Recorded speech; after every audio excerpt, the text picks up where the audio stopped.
જય જોહાર। આજે આપણે ખડલા ગામની અંદર વિશ્વ આદિવાસી દિવસ તરીકે આટલી મોટી વિશાળ સંખ્યામાં ઉપસ્થિત થયા છે, તો અહીંયા આવેલા ઉપસ્થિત મહેમાનો, બાળકો, વડીલો ને મારા નમસ્કાર। મારો વિષય હતો, મને શિક્ષણ ઉપર બોલવાની વાત કરેલી, પણ સરપંચે આગળ વાત કરી કે શિક્ષણનો મુદ્દો એમની ભાષામાં ખૂબ સારી રીતે સમજાવ્યો, તો મને પ્રાકૃતિક ખેતી વિશે વાત કરી, તો હું તમને પ્રાકૃતિક ખેતી શું છે એની થોડી સમજ આપીશ। કારણ કે મારે અહીંયા એ ભૂલ થાય છે કે તમે બધા ભીલી ભાષા બોલો છો અને હું રાઠવી ભાષા બોલું છું, એ ભીલી ભાષા નથી આવડતી એ વાતનું મને દુઃખ છે। મેં મારા ભીલ સાથે એના જે ભાઈબંધો છે એમને કહું છું કે અમેરિકા જવા કરતા આવા વિસ્તારોમાં મારે ભીલી ભાષા શીખવી છે, પણ શીખવાડનાર અને મારી જોડે ટાઈમ નથી, મારે શીખવું પડશે। કારણ કે જે વિસ્તારને અનુરૂપ હોય એ ભાષામાં આપણે બોલીએ તો વધારે સારું। રાઠવી ભાષા અત્યારે દરેક શિક્ષણમાં આપણે શિક્ષકોને પણ તાલીમ આપવામાં આવે છે કે શિક્ષણમાં બાળકને પોતાની ભાષામાં ભણાવો તો વધારે એનો ખ્યાલ આવે। મારા મોટા ઘોડા પ્રાથમિક શાળાની અંદર હું નાના બાળકોનો દર રવિવારે ક્લાસ લેતો હતો, આદિવાસી બાળકોને આપણું શિક્ષણ કેમ મળે। પછી અત્યારે હું આત્મા પ્રોજેક્ટમાંથી ફાર્મર માસ્ટર ટ્રેનર તરીકે કામ કરું છું। ફાર્મર માસ્ટર ટ્રેનર તરીકે એટલે પ્રાકૃતિક ખેતી કરવાની।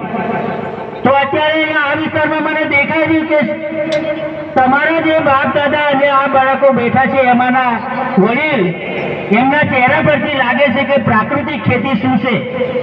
પ્રાકૃતિક ખેતી એટલે વર્ષો પહેલા આપણે બાપ દાદાઓ છાણિયું ખાતર કે એનો ઉપયોગ કરીને પાક પકવીને ખાતા હતા, રાસાયણિક ખાતર દવાનો કોઈ ઉપયોગ નતા કરતા અને શુદ્ધ આહાર ખાતા હતા, એટલે કોઈ બીમાર નતા પડતા। આજે તમે જુઓ છો તો 108 કેટલા વખત આવે છે, 10 લાખના કાર્ડ કાઢવા પડ્યા સરકારને, એની અંદર મફત ઓપરેશન કરવાનું। પણ માની લો કે તમે 20 લાખનું તમને કાર્ડ આપશે તો તમારી જિંદગી સુરક્ષિત છે એવું તમે માનો છો? નહીં, ખોટી વાત છે। આપણે દેશી ગાય આધારિત જીવામૃત બનાવીને આપણે રાસાયણિક અને દવાનો ઉપયોગ ઓછા કર્યા વગરનું ખાતરવાળું ખાવાનું બંધ કરો, અને એ ખેતી આજે ડુંગરોની અંદર દેખાય છે। અહીંયાના વિસ્તારમાં હું જોઉં છું મકઈ, અડદ, તુવેર બધું પ્રાકૃતિક છે, ઓર્ગેનિક છે। આ વિસ્તારના લોકોની પરિસ્થિતિ જોતા એવું લાગે છે કે અહીંયા આ લોકો પ્રાકૃતિક ખેતી એક જીવનશૈલી આદિવાસી તરીકે જીવી રહ્યા છે। બાકી તો અમારી બાજુ બધા 60 વર્ષવાળા અત્યારે દવાખાનામાં જવાની તૈયારી છે। અમારું આરોગ્ય નબળું છે, કારણ કે અમારો ખોરાક વધારે પડતો પેસ્ટિસાઇડ દવાનો ઉપયોગ, ખાતર રાસાયણિક વાળું ખાવાનું ઓછું કરવું પડશે।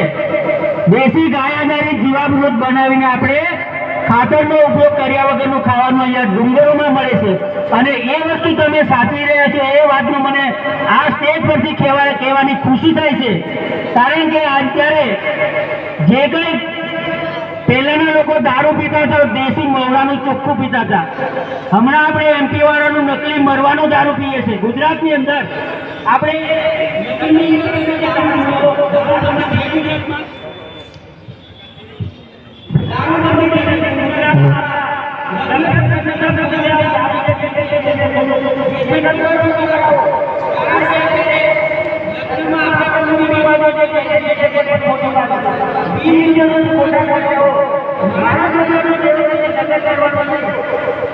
છોકરાની જાન રાત્રે ગામમાંથી 11 વાગે નીકળી અને સામે એમના વેવાઈ પક્ષના ગામમાં 2 વાગે જાન પહોંચાડી।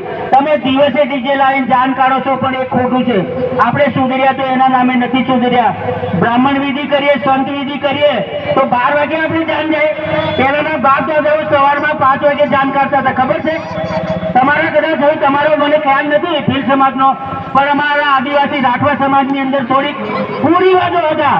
એ કુરિવાજોને પણ આપણે સુધારવાની જરૂર છે।